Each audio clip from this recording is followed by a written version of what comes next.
여러분, 예배 자리로 잘 나오셨습니다. 예배 잘 드리는 거룩한 예배자로 하나님 앞에 드려질 때마다 하늘의 문이 열리고 하나님이 주신 것으로 체험받고 올 때 마음과는 180도로 달라지고 주신 삶의 터전으로 믿음의 마음을 가득히 가지고 나아가는 여러분들 되시기를 바랍니다. 오늘은 사순절 두 번째 주일입니다. 지난 주일이 첫 번째 주일이었는데 4주간의 연속적으로 신앙과 민족이라는 설교를 이어서 하다 보니 사순절에 관한 말씀을 오늘서부터 시작하게 되었습니다. 우리 사순이라는 말은 교회력의 사순절은 아주 중요하죠. 사순은 사실은 우리 고등부 때문에 준비했는데, 우리 아까 2부 때는 사진 찍는 분도 계시더라고. 고등부가 아닌데. 사수는, 수는 한자로 10을 얘기해요. 10, 열흘도 얘기하기도 하고. 그래서 어르신들 보면은 연세가 어떻게 되십니까? 칠순이요. 칠순, 70이라는 거예요. 육순, 칠순, 팔순. 사순은 그럼 40이에요. 40. 사순절은 부활절 앞에 주일을 뺀 40일을, 그 기간을 사순절이라 그렇게 얘기해요. 부활절 앞에 주일을 빼고 40일을 거슬러서 쭉 올라가면은 언제나 수요일에 시작이 돼요. 사순절의 첫날이, 그 사순절의 첫날을 제수요일이라 그렇게 얘기합니다. 우리 어른들은 다 알지만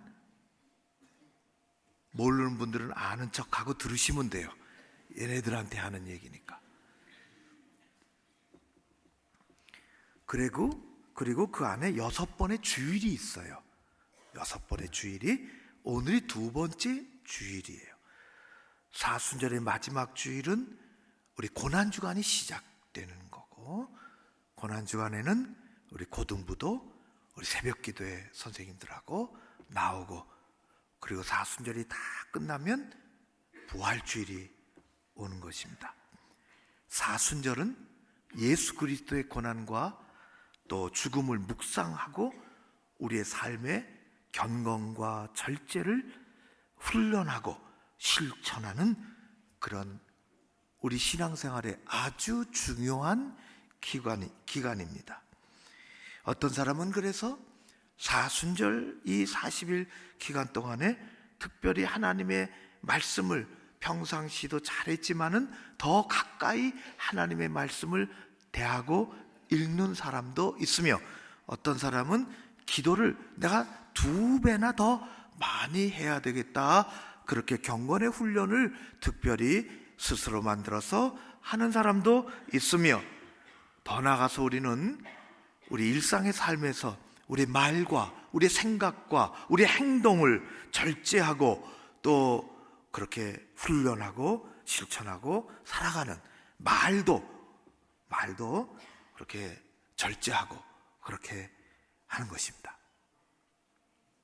어느 가정에 어느 날 아침에 겨우 거울을 보고 화장하던 아내가 갑자기 흐느껴 울며 울기 시작했습니다. 훌쩍거렸어요. 남편이 놀라서 물었습니다. 아니, 당신 갑자기 왜 우는겨? 끄트머리가 왜 우는겨? 그런 거로 봐서는 절대로 저희 집이 아닙니다. 아내가 대답을 했어요. 서럽게. 거울을 보니까 갑자기 나이 들어 보이고 내 얼굴이 쭈글쭈글해 보이고 말이 아니군요. 이렇게 징그럽게 늙어가는 것을 보니 슬퍼서 눈물이 날 지경입니다. 그렇게 얘기했습니다. 저희 집안 얘기가 아닙니다.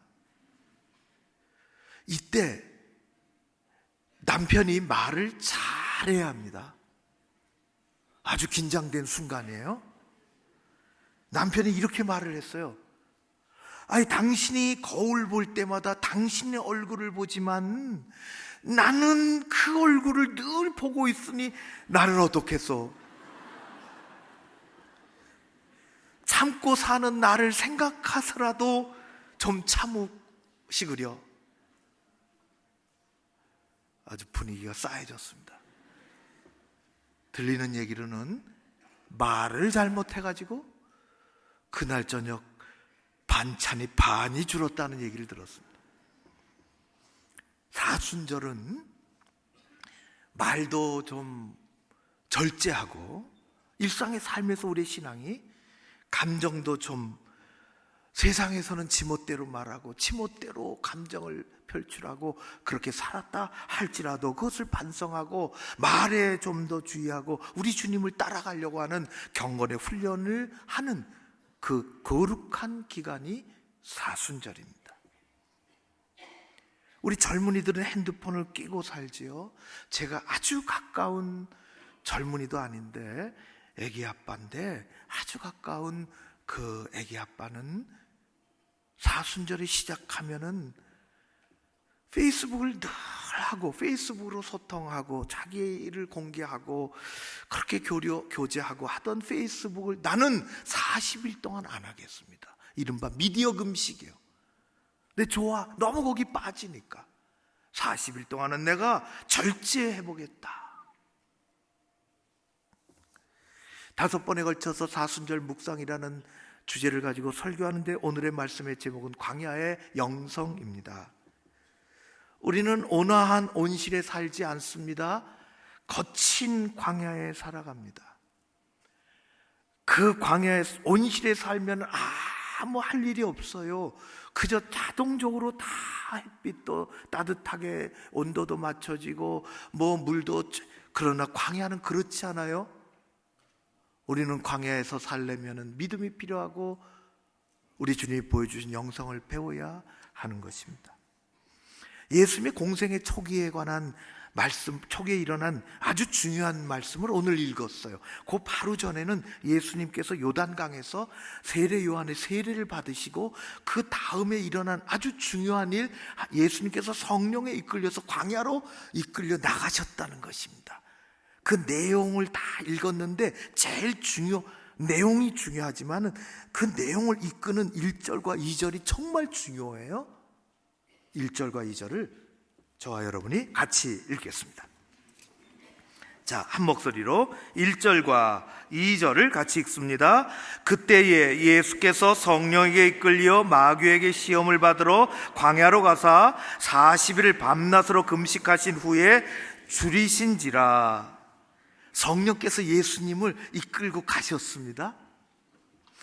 광야에서 사람이 살지 못하는 것, 살지 않는 것, 살 수 없는 것, 사람의 왕래가 없는 곳, 그것으로 예수님을 이끌고 가셨습니다. 이후로 예수님의 삶은 실제 광야에서 아니면 그분의 삶이 사람들에게 들려 있었지만은 광야의 삶을 사셨습니다. 성경에는 광야 이야기가 참으로 많이 나옵니다.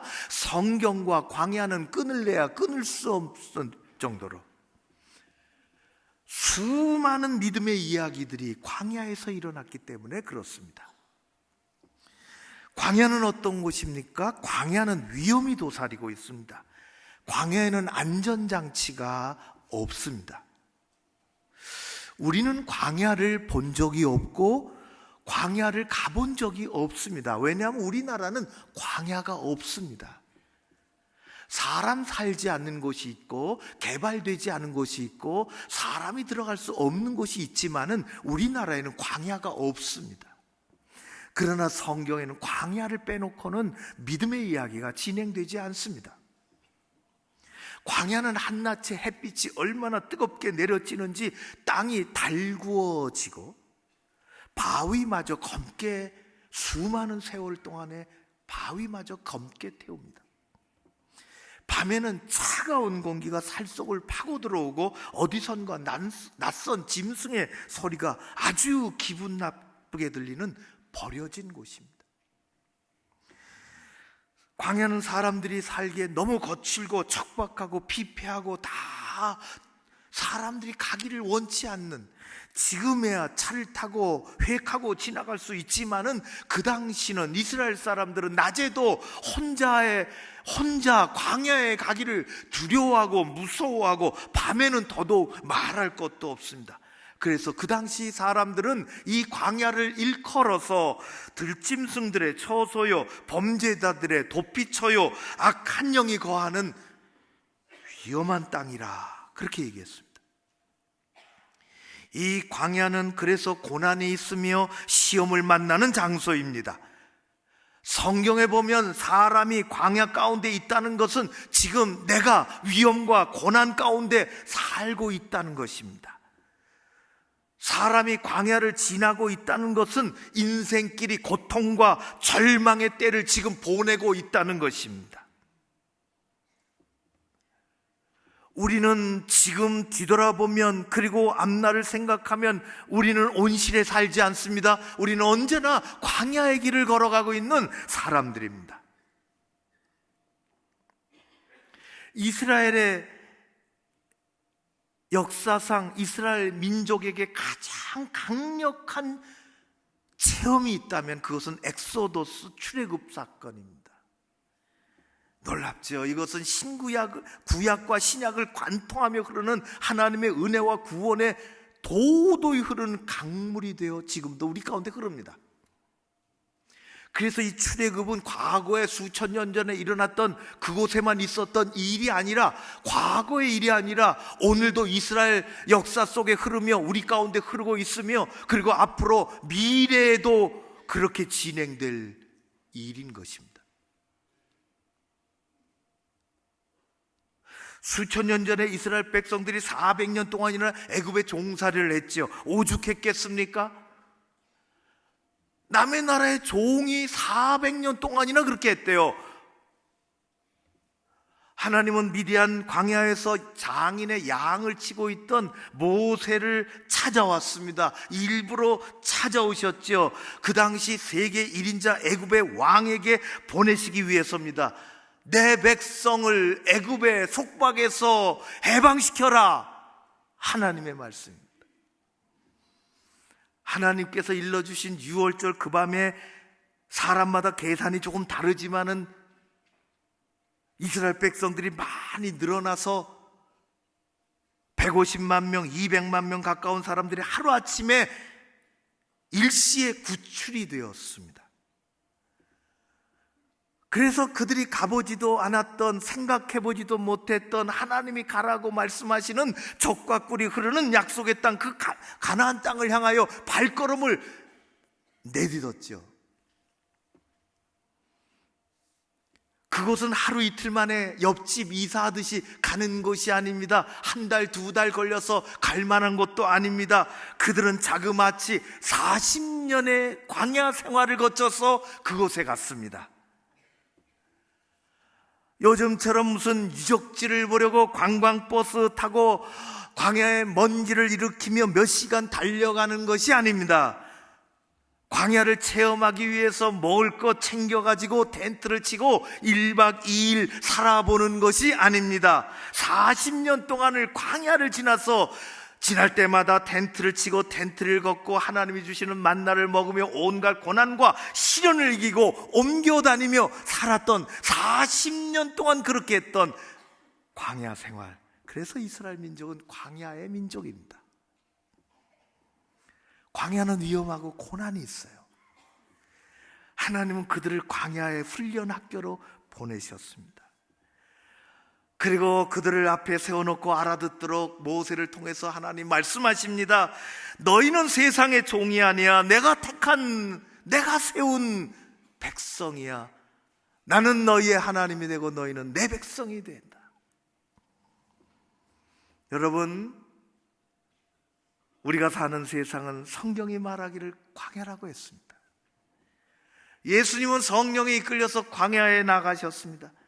그랬던 것처럼 하나님께서도 이스라엘 백성들을, 하나님 백성을 광야로 내시고 광야의 그 길을 걷게 하셨죠. 우리 인생은 광야와 같고 우리 인생의 가는 길은 광야 가운데 난 길을 걸어가는 것과 같습니다.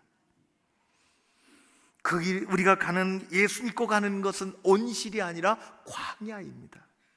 우리는 평생 그렇게 삽니다.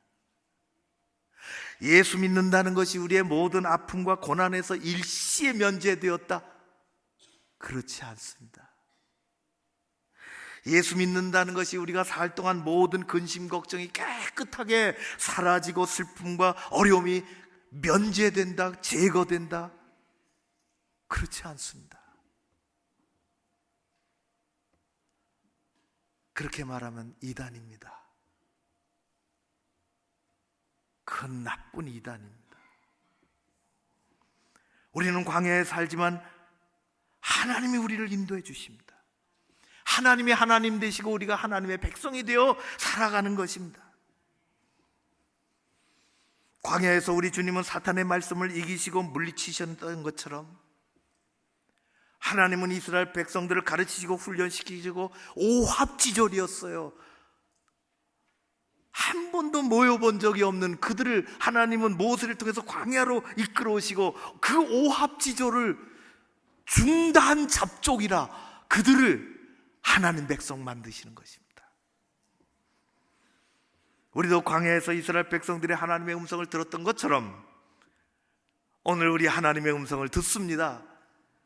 사랑하는 사람들아, 사랑하는 자들아, 너희가 광야에서 살지만 세상의 종이 아니라 내 백성이라. 나는 너의 하나님이 되고 너희는 내 백성이 되리라.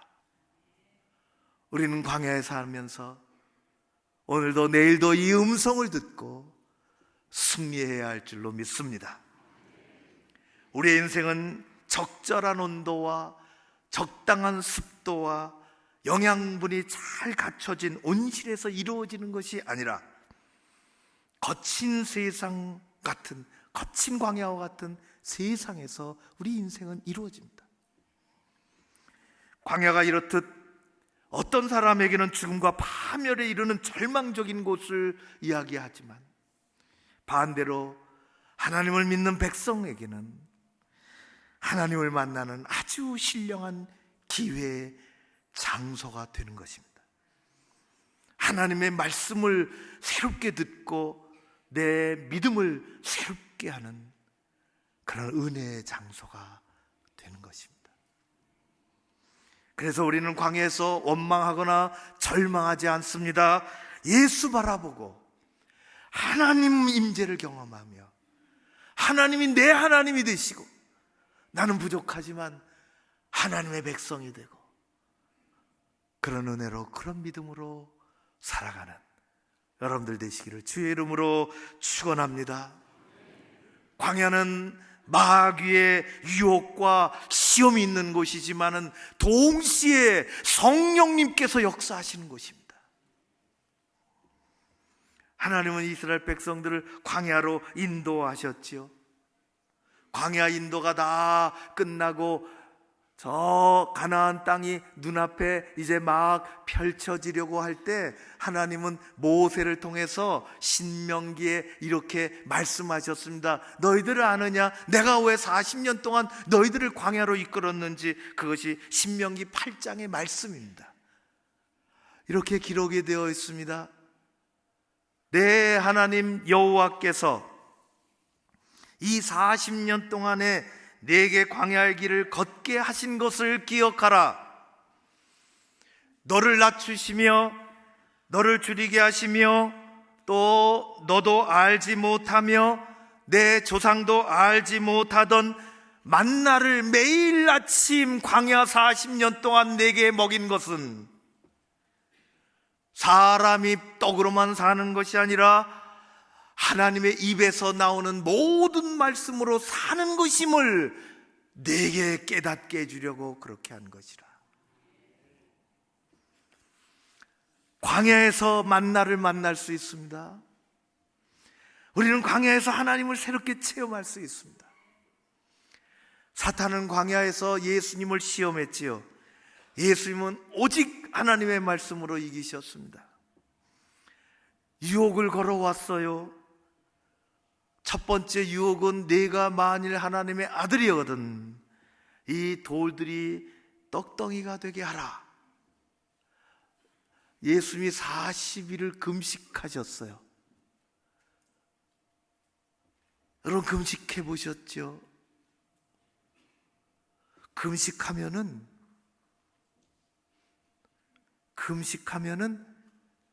첫날, 둘째 날, 한 셋째 날 점심까지 그 정도까지 온통 생각나는 거는 밥 생각입니다. 전부 머릿속에 가득합니다. 그러니까 누가 점심 먹으러 가도 안 가고 집에서 반찬 냄새를 안 풍기는 거예요. 아, 참, 야, 이틀 전에 내가 그거 괜히 남겼네. 그거 먹었어야 되는 거네. 그 생각밖에 없어요. 사람은 어쩔 수 없어 배가 고파서. 예수님에게 돌이 지천이 떡이 되게 하라고. 예수님은 단호하게 이기셨습니다. 사람이 떡으로만 살 것이 아니라 하나님의 입에서 나오는 모든 말씀으로 사는 거야. 물러가라. 그 옛날 이스라엘 백성들에게 광야의 생활을 마치며 하나님이 내가 너희들을 광야로 왜 이끌었는 줄 아느냐? 사람이 떡으로만 사는 게 아니야. 하나님의 말씀으로 살아야 돼. 예수님은 그 말씀을 하셨어요. 광야의 시험을 이기시는 것입니다. 사탄의 시험과 공격은 계속됩니다. 높은 성에서 뛰어내리라. 내게 엎드려 경배하라. 이 천하 영광을 내게 주리라. 그러나 우리 주님은 오로지 하나님의 말씀으로 이 모든 것을 이기셨습니다. 우리의 광야 같은 삶에는 끝없는 시험과 욕심과 그리고 유혹이 따라오죠. 사순절에는 예수님의 그 가는 길을 걸어가면서 그것을 조금 억제하고 우리 하나님께 더 귀하게 쓰임받기를 원하는 마음으로 훈련하며 살아가는 것입니다. 하나님의 말씀이 광야를 살아가는 우리에게 무한한 능력의 원천이 되는 것입니다. 저 부산에 어느 장로님이 사시는데 그분은 회사에서는 사장님이십니다. 그분에게는 사장이라는 정체성보다는 교회 하나님의 백성이요, 교회 장로라는 정체성이 훨씬 크고 그것이 먼저입니다. 사업을 잘 하십니다. 그렇게 바쁘신 장로님이 연초에 늘 성경을 각 하나님 앞 성경을 그렇게 읽지만은 그분이 그 해는 연초에 하나님 앞에 특별히 서약을 했습니다. 하나님, 제가 하나님 말씀을 늘 가까이 읽지만은 올 한 해 동안은 평상시도 읽고 밥을 먹기 전에 읽겠습니다. 하루에 한 끼, 아침에 한 장 조반하고 점심에 한 장, 그리고 점심 먹고 저녁에 한 장, 그리고 저녁 먹고 평상시는 또 평상시대로 하고 그 대신 제가 늘 성경을 가지고 다니겠습니다. 핸드폰으로 읽지 않고 내 성경으로 읽겠습니다. 아무리 바쁜 날이라도 그는 그렇게 성경을 식사하기 전에 한 장씩 읽었습니다. 사업이 있어서 어느 날 장로님이 서울에 2박 3일 사업상 출장 오게 되었어요. 이제 사람을 만나고 뭐 얘기하기 전에 점심 혼자 잡수시려고 식당에 들어가서 주문을 했습니다. 뭐 하나 주세요. 그리고 나오는 시간 기다리면서 가방에서 성경을 꺼내려고 가방을 열었는데, 그리고 성경을 읽어야 되는데 성경이 없었습니다. 이게 웬일인가 전화해 보니까 집에다 두고 온 거예요. 점심 먹을 수 있겠습니까?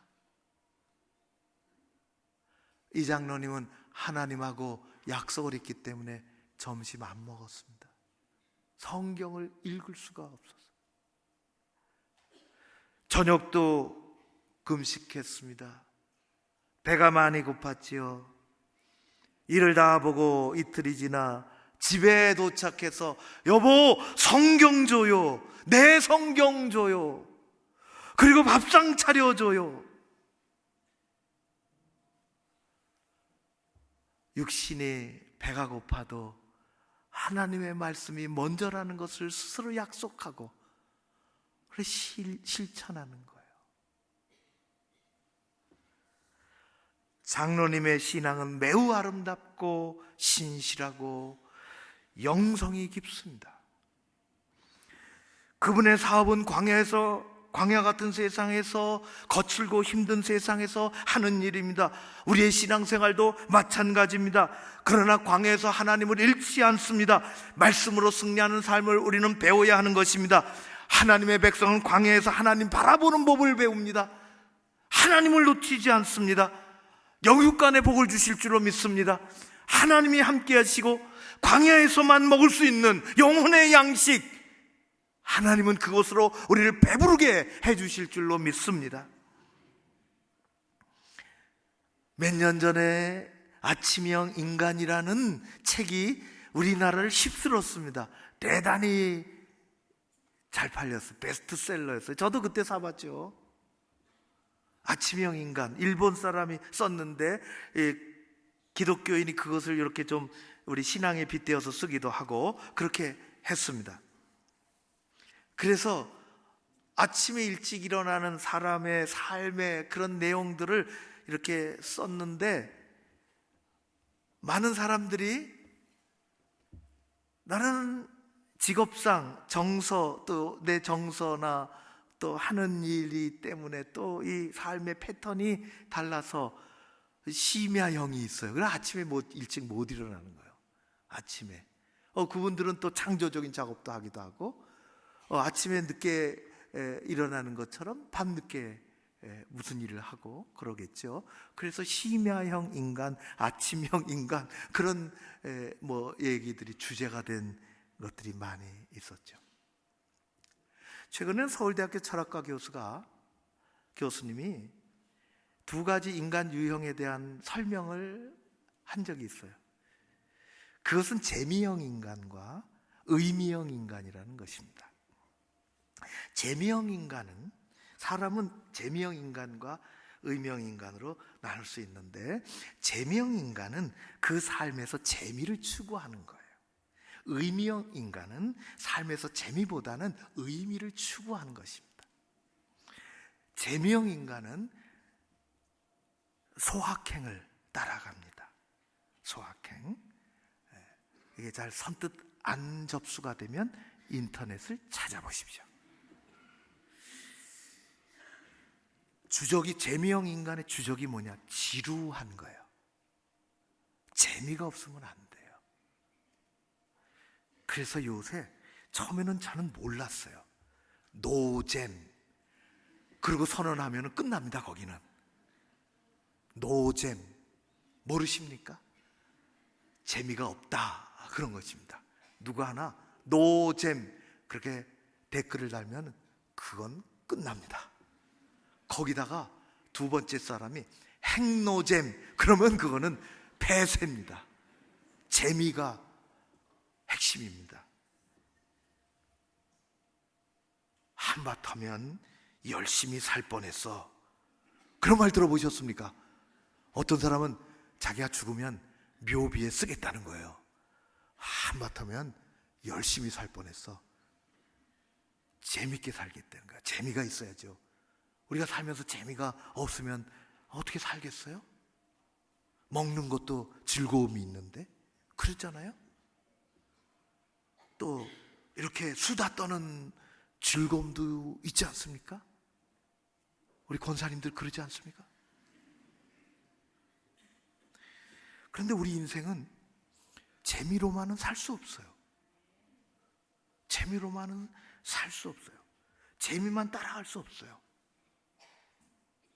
우리는 재미가 없어도, 때로는 재미가 나지 않아도, 그것이 특별히 즐거운 일이 아니더라도 어떤 사람들은 자기에게 소명이 있기 때문에 그 일을 묵묵히 잘 감당합니다.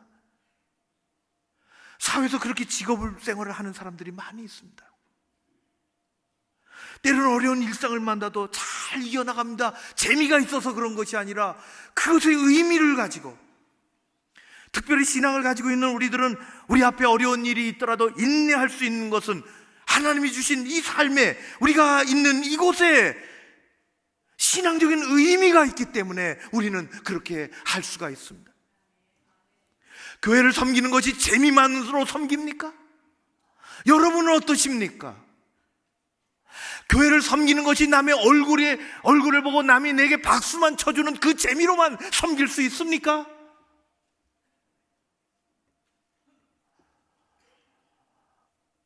우리는 하나님을 의지하는 믿음의 사람들로 우리는 재미만을 추구할 수 없습니다. 의미형 인간이 따로 있습니다. 의미형 인간의 공통점은 당장 이해할 수 없고, 당장 어려움과 고난이 있어도 그 속에 어떤 것이 있음을 깨닫고 그것을 묵묵히 이기고 받아들이고 헤쳐나간다는 것입니다. 2차 대전 하면서 홀로코스트를 속에서 가스실에 언제 잡혀 들어갈지 모르는 이스라엘 백성들이 그나마 그곳에서도 살아남았다는 것은, 살아남은 사람들이 있고, 그런 것은 하나님이 이 속에서도 어떻게 역사하시겠지, 하나님이 이끄시는 의미를 찾아서 가는 것입니다. 연구한 결과 재미형 인간보다는 이 의미형 인간이 건강하고 재미를 추구하는 사람보다, 재미없으면 싹 손을 떼는 것보다, 여러분들은 교회를 그렇게 하시지 않습니다. 우리는 재미형 인간보다는 의미형 인간이 훨씬 더 건강하고 인내심이 많으며 저력이 있고 강인하다는 것입니다. 여러분, 하나님은 이스라엘 백성들을 광야로 이끄셨습니다. 광야의 의미가 있습니다. 광야는 하나님을 새롭게 만나는 곳입니다. 광야는 하나님이 없으면, 하나님이 하늘에서 만나를 주시지 않으면 살아갈 수 없는 곳임을 발견하는 곳입니다. 광야의 길은 무의미하지 않습니다. 신앙적으로 큰 의미가 있습니다. 예수님은 광야의 길을 가셨습니다. 우리는 그 뒤를 따라가는 것입니다. 하나님의 백성은 광야에서 하나님을 새롭게 바라봅니다. 하나님의 백성은 광야에서 하나님만이 주시는 그 생명의 양식, 하늘의 만나를 경험하는 것입니다. 하나님의 백성은 광야에서만 하나님이 주시는 은혜와 하나님이 주시는 기적을 광야에서 만나는 것입니다. 사랑하는 성도 여러분, 우리의 삶은 온실 속에 있지 않습니다. 광야 가운데 걸어가지만 하나님이 우리와 함께 하십니다. 나는 내 하나님이 되고 너는 내 백성이 되리라. 하나님을 의지하고 하나님 앞에 기도하고 하나님 주신 것으로 세상을 이기며 승리하는 광야의 영성을 가지고 살아가는 여러분 모두 되시기를 주의 이름으로 축원합니다. 고마우신 아버지 하나님을 찬양합니다. 우리가 살아가는 이 땅이 결코 온실이 아닌 것을 잘 알고 있습니다. 이스라엘 백성들 40년 동안이나 광야에서 하나님의 말씀에 훈련을 받았던 것처럼 성령께서 이끄셔서 예수 그리스도 광야에서 승리하셨던 것처럼 우리의 삶 가운데 광야에서 하나님의 나라가 임하게 하여 주옵소서. 하나님을 잃어버리지 않도록 함께 하여 주시옵소서. 하나님이 내리시는 하늘의 만나를 먹으며 하나님의 은혜를 누리며 기적을 만나며 살아가게 하여 주시옵소서. 여기 우리 고등부 학생들을 기억해 주시고 수고하는 모든 우리 선생님들에게 큰 은총을 내려주시기를 원하오며 예수님 이름으로 기도하옵나이다.